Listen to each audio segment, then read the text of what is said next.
High বন্ধুরা, আনসিমামি ব্লগে তোমাদের সবাইকে স্বাগত। বন্ধুরা, তোমরা কেমন আছো? আশা করছি ভালোই আছো, আর আমরাও ভালোই আছি।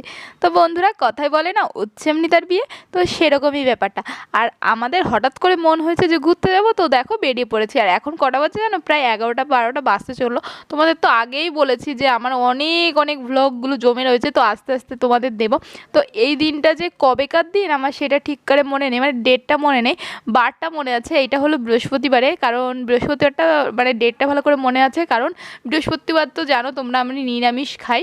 তো সেই জন্যেই না এই দিনগুলো, মানে যেই দিনগুলো নিরামিষ খাই সেই দিনগুলো বেশি করে মনে থাকে। তো যাই হোক, এই দেখো আমরা তো বেরিয়ে পড়েছি। আর এই প্ল্যানিংটা না কালকে হয়েছিল, মানে কালকে হঠাৎ করে রাত 10টার সময় প্ল্যানিং হয়েছে যে আমরা ঘুরতে যাব। তো প্ল্যানিংটা হয়েছিল শুক্রবারে ঘুরতে যাব, কিন্তু আমার বোনের শুক্রবারে একটা পরীক্ষা আছে, সেই জন্যে আমার বর বললো যে রূপা যদি না যায় তাহলে আমরা যাবো না, কারণ রূপা তো ছোটো মানুষ, আমরা যদি ওকে ছেড়ে চলে যাই তো তাহলে তো ওর মানে কষ্ট হবে। সেই জন্যে হঠাৎ করে যে ওই এক রাতের মধ্যে, মানে এক রাতও না, রাত 10টা 11টার সময় প্ল্যানিং হয়েছে, আর পরের দিন সকালবেলায় বেরিয়ে গেছি। আর মানে বেরোতাম হলো সকালে, মানে একটু সকাল সকালের দিকে 8টা 9টার দিকে, কারণ যা রোদ উঠেছে, রোদের মধ্যে বেরোলে শুধু কষ্ট আর কষ্ট। তো যাই হোক, মানে মানে কী হয়েছে বলো তো, আমাদের এইখানে না গাড়ির ড্রাইভার পাওয়া যায় না। তো এই রোদের মধ্যে কিসে করে যাব কী দেখি, একবার বলছে যে বাইকে যাব, বাইকে গেলে রোদের মধ্যে খুব কষ্ট হবে। আবার এই ড্রাইভার যেহেতু পাওয়া যায় না, সেহেতু আমাদের গাড়িটা চালাবে কে, ড্রাইভার খোঁজা, তারপরে বাসে যাব, বাসে গেলে যে জার্নিটা হবে সেইটা। তো এইভাবে অনেক কিছু করতে করতে এই দেখো 12টা বেজে গেছে। তো যাই হোক, আমরা তো বেরোলাম, দেখতে পাচ্ছ কে কে গেছি। ড্রাইভার ছিল, আমার বর ছিল, মেয়ে ছিল, আর আমার কাকার ছেলে অমিত ছিল, আর ওই যে আমার অমিত কাকা ছিল, আর আমার বোন, আমি। তো যাই হোক, আমরা এই কয়জন মিলে তো যাচ্ছি। আর রাস্তায় কী করে যে টাইমটা চলে গেল বুঝতেই পারলাম না। দেখো অমিত কাকা যা শুরু করেছে না, মানে অমিত কাকা পুরো গাড়িটা মাথায় করে রেখেছে। আর আমার মাম দেখো কি সুখ, মানে গাড়ির মধ্যে এসি রয়েছে, এসিতে, আর দেখো পা উঁচু করে বসে রয়েছে। আর আমার মামামও কিন্তু দুষ্টুমি কম করেনি। তো যাই হোক, এই দেখো আমরা প্রায় পৌঁছে গেছি। আর কথায় কথায় তো তোমাদের আসল কথাটা বলাই হলো না যে আমরা কোথায় এসেছি। এই দেখো দেখতে পাচ্ছ আমরা বনগাঁ এসেছি, অগ্নিকন্যা ওয়াটার পার্কে। তো এই যে অগ্নিকন্যা পার্ক, আর এই পার্কটা হলো এই যে রাস্তার পাশেই দেখেছো একটা অগ্নিকন্যা বলে উপরে দেখতে পাচ্ছ লেখা ছিল। তো এই পার্কটা না একটুখানি ভিতরের দিকে ছিল, ভালো একটু 2 মিনিট মতো লাগে, ভিতরের দিকে ছিল। আর রাস্তার পাশে যেহেতু এই স্ট্যাচুটা করেছে অগ্নিকন্যা পার্ক লেখা, সেহেতু না কারোরই আসতে অসুবিধা হবে না। এটাই ভালো হয়েছে জানো তো। আর নয় কোথাতে খুঁজে বেড়াবো কোন গলিতে কোথায় কি, এইটাই ভালো হয়েছে। তো যাই হোক, মানে আমরা তো এই দেখো পৌঁছে গেছি। আর আমরা এই কয়জনে আসিনি, আমরা এসেছিলাম মানে আমার ভাই আর আমার হলো পিসির ছেলে, ওরা দুইজন আসছিল স্কুটিতে। কারণ কি বলো তো, গাড়িতে তো অত লোক ধরবেই না, তাও তো মানে 4 সিটার গাড়ি, তো এমনিতেই একজন এক্সট্রা হয়ে গেছে। আমরা তো চাপাচাপি করে এসেছিলাম। এই দেখো আমার ভাই পিসির ছেলে পৌঁছে গেছে, আর এসেই আমার ভাই দেখো মামামের সাথে কিছু ছবি তুলে নিচ্ছে। আর এইখানের কিছু ইনফরমেশন তোমাদের দিচ্ছি। এইখানে সব ক্যাশ পেমেন্ট, মানে অনলাইন কোনো পেমেন্ট হবে না। আর অনলাইন পেমেন্ট ছাড়া তোমার কাছে নেই কোনো ক্যাশ, তাহলে তোমাদের ফেরতও যেতে হবে না। কারণ এইখানে আছে অনলাইন পেমেন্টকে কীভাবে ক্যাশ পেমেন্ট করাতে হয়, কিন্তু কিছু এক্সট্রা চার্জ লাগে। মানে এদের কি বুদ্ধি, মানে এক্সট্রা ইনকাম করার জন্য, মানে যারা ক্যাশ আনবে না, যারা অনলাইন করবে তাদের জন্য আলাদা করে। তো যাই হোক, বেশি কথা বলবো না, আমরা তো এখানে ঘুরতে এসেছি, অত পরনিন্দা পরচর্চা করে লাভ নেই, তোমাদের ইনফরমেশনটা দেওয়ার দরকার ছিল, দিয়ে দিলাম। তো যাই হোক, দেখো আমরা ভিতরে ঢুকে পড়েছি। আর এইখানে দেখো সামনে ঢুকেই দেখো I love Agnikanya R welcome বলে কি সুন্দর পার্কটা। সত্যি আমার কাছে পার্কটা খুব ভালো লেগেছে। আর পার্কের মানে ঢুকতে 50 টাকা টিকিট লাগে, মানে 50 টাকা টিকিটে তুমি পুরো পার্কে ঢুকতে পারবে। আর মানে তুমি যদি ওয়াটার পার্কে যাও, মানে পার্কের মধ্যেই একটা জায়গা আছে ওয়াটার পার্ক, মানে যেখানে তুমি স্নান টান করতে পারবে, সেইখানে যেতে তোমার 150 টাকা টিকিট লাগবে। তো যাই হোক, মানে মোট তুমি 200 টাকার মধ্যে তোমার টিকিট ফ্রি, মানে টিকিট ফি আর ওই সুইমিং সব কিছু তুমি এই 200 টাকার মধ্যে হয়ে যাবে। আর এইখানে দেখো খাঁচার মধ্যে করা রয়েছে, অনেক ধরনের কুকুর রয়েছে। দেখো 4-5টা কাউন্টার, 4-5টা কি বিশাল বিশাল কুকুর বাবারে। আর এই দেখে দেখো আমরা চলে এসেছি। আর কি সুন্দর পার্কটা, তোমরা মানে তোমরা না গেলে বুঝতে পারবে না। এখানে দেখো কত বড় বড় মাছ রয়েছে। আমার মাম্মাম তো খুব আনন্দ করেছে, আর কি বলবো বলো তো। এই দেখে মাছ মাম্মাম ধরার জন্য পাগল হয়ে গেছে, এরকম ধরছে কিন্তু ধরতে পারছে না, মাছগুলো চলে যাচ্ছে। তো যাই হোক, তারপরে তো আমরা এই দেখো এইদিকে পার্কের মধ্যে ঢুকছি, আর পার্কের ভিউটা যে এত সুন্দর, যদিও আমরা একদম দুপুর রোদের মধ্যে গিয়েছিলাম, মানে আমাদের পৌঁছাতে পৌঁছাতে 1-1.5 ঘন্টা লেগে গেছিলো। তো যাই হোক দেখো কী সুন্দর ঘাস করে, মানে অনেক পশুদের আকৃতি করেছে, ডাইনোসর এইটা সেটা করেছে। আর এই দিকে দেখো আমরা এখন ওয়াটার পার্কের মধ্যে ঢুকবো টিকিট কেটে। এই দেখো আমরা এই যে হলো ঢুকে পড়েছি, আর ঢুকে পড়ে জাস্ট আমাদের বলতে পারো মাথাটা ঘুরে গেছে, কারণ এত সুন্দর একটা পরিবেশ, সত্যি বলছি মানে খুব ভালো লেগেছে। দেখো এই যে উপরে এই যে সব ইয়ে করা রয়েছে, দেখো আমার মাম্মাম আমরা সবাই বলতে পারো ঢুকে দেখেছো একদম দাঁড়িয়ে পড়েছি, থমকে দাঁড়িয়ে পড়েছি, একদম হা হয়ে গেছি, কারণ এরকম ধরনের পরিবেশ আমরা কোনো দিন দেখিনি, মানে আমরা কোনো দিনই ওয়াটার পার্কে যাইনি আমাদের মধ্যে কেউই। আর এইখানে দেখো ওই রেইন ড্যান্স হয় না, আর পুরো পার্কে সব সময় মানে 24 ঘন্টায় গান চলেই যাচ্ছে, গানের তালে নাচ, গানের তালে সুইমিং, গানের তালে জলের মধ্যে ঝাঁপ, সব কিছু একদম গান 24 ঘন্টা বেজেই যাচ্ছে, যার জন্যে আমরা সবাই খুব এনজয় করেছি। আর এইদিকে দেখো এই যে একটা পার্ক, এটা স্লাইড আছে। তো যাই হোক এই দেখো পার্কটা সত্যিই খুব সুন্দর। তো তারপরে তো আমাদের করতে হবে ড্রেস ট্রেস। আর জানো তো কী হয়েছে, মানে বললাম না যে হঠাৎ করে এক রাতের মধ্যে আমাদের ডিসিশান হয়েছে। তো আমি বেরোনোর আগে সকালবেলায় গিয়ে আমি এই সুইমিংয়ের ড্রেসটা, এই গেঞ্জি তারপরে প্যান্ট সব কিছু সকালবেলায় গিয়ে কিনে নিয়ে এসেছিলাম।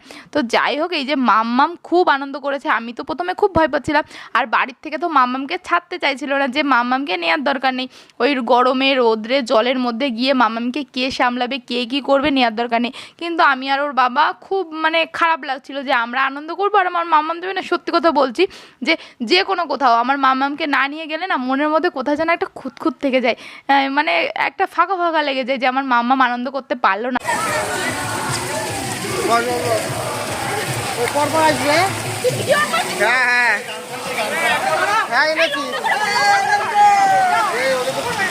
লাগবে না, আমি নেমে যাবো। চলাই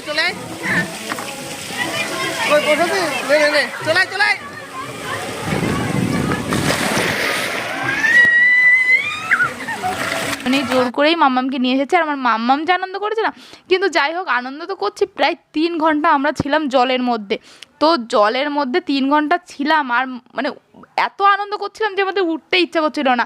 আর 3 ঘন্টা পরে মাম্মামের তো আরও অবস্থা খারাপ বলতে আমার মাম্মাম তো আরও এনজয় করছিল, মানে আরও উঠতেই চাইছিল না। তো যাই হোক কী বলো তো, মানে আমি ভয় পাচ্ছিলাম যে আমার মাম্মামের না ঠান্ডা গরম লেগে যায়, কারণ ও তো বাচ্চা মানুষ, 3 ঘন্টা ধরে জলের মধ্যে থাকলে কি হতে পারে তোমরাই ভাবো। তো যাই হোক কী বলো তো, বাড়িতে এসে এখনও আমার গলার ভয়েস শুনে বুঝতে পারছো এটা অনেক আগের ভিডিও, এখন এডিট করে মানে ভয়েস ওভার দিয়ে এখন পোস্ট করব। তো যাই হোক আমার ঠান্ডা লেগেছিল, প্রচুর ঠান্ডা লেগেছিল, এখনও অনেকটাই ঠান্ডা লাগা আছে, কিন্তু আমার মাম্মামের সত্যি বলছি কিচ্ছুই হয়নি। আমার মাম্মামের তো একটু ঠান্ডা লাগা ছিল, কিন্তু পরে লক্ষ্য করলাম মানে বেশ কয়েকদিন আগের থেকে না মানে ঠান্ডাটাও কমে গেছে বলতে পারো।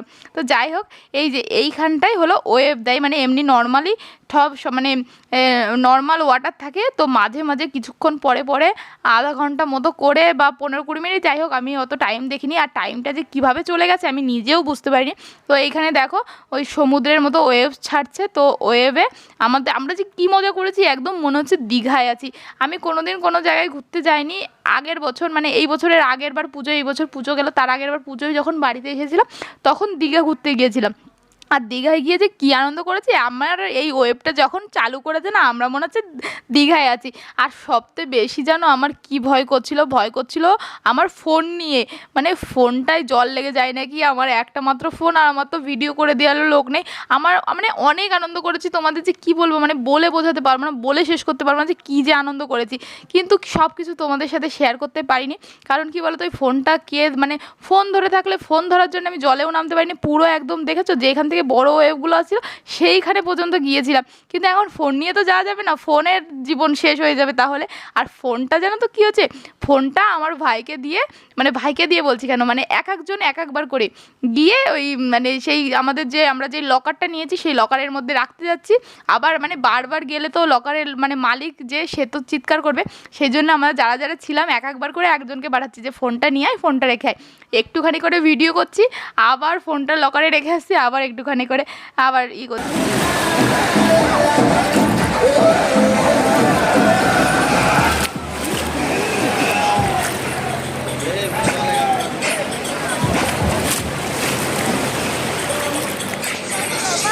করছি। আর মাম্মাম যে আনন্দ করেছে দেখো, আমরা সত্যিই খুব আনন্দ করেছিলাম। তো যাই হোক, মানে আর কি বলবো, কিছুই বলার নেই, শুধু আনন্দ করেছিলাম, আনন্দ করেছিলাম। আর আমার মাম্মামও খুব আনন্দ করেছিল। দেখো, এই দেখো জলের ঝাপটায় আমার মাম্মাম কিন্তু একটুও ভয় পায়নি। এই দেখো, দেখেছো, একা একা চলে যাচ্ছে, একা একা সামনের দিকে চলে যেতে চাইছে, জানো না, ওর তো কোনোই ভয় নেই। তোমরা তো ওকে ভিডিওতে দেখো আর জানো যে ও কী পরিমাণে সাহস। শেষ পর্যন্ত বেরিয়ে আসছিলো, যদিও বেরিয়ে আসার ইচ্ছা ছিল না। আর দেখো ওই যে ভিজে জামাকাপড়গুলো দেখো, আমি প্লাস্টিকের একটা ব্যাগ এনেছিলাম, যে ভিজে জামাকাপড়গুলো তো ব্যাগের মধ্যে নিয়ে যাবে না, তো বুদ্ধি করে একটা প্লাস্টিকের ব্যাগ এনেছিলাম, সেই ব্যাগটা নিয়ে যাচ্ছি। আর দেখো আমাকে পুরো একদম কাগজ কুড়ানি কুড়ানি লাগছে না, হাতে একটা প্লাস্টিকের জলের বোতল, তারপরে আবার একটা মানে কোমরে একটা প্লাস্টিকের ভিজে কাপড়ের ব্যাগ। তো কী যে লাগছে আমি কী যে বলবো। আর এইদিকে দেখো ওই পার্কের মধ্যে আমার ভাই আর আমার পিসির ছেলে বসেছিল, কারণ ওরা ওয়াটার পার্কের মধ্যে যায়নি।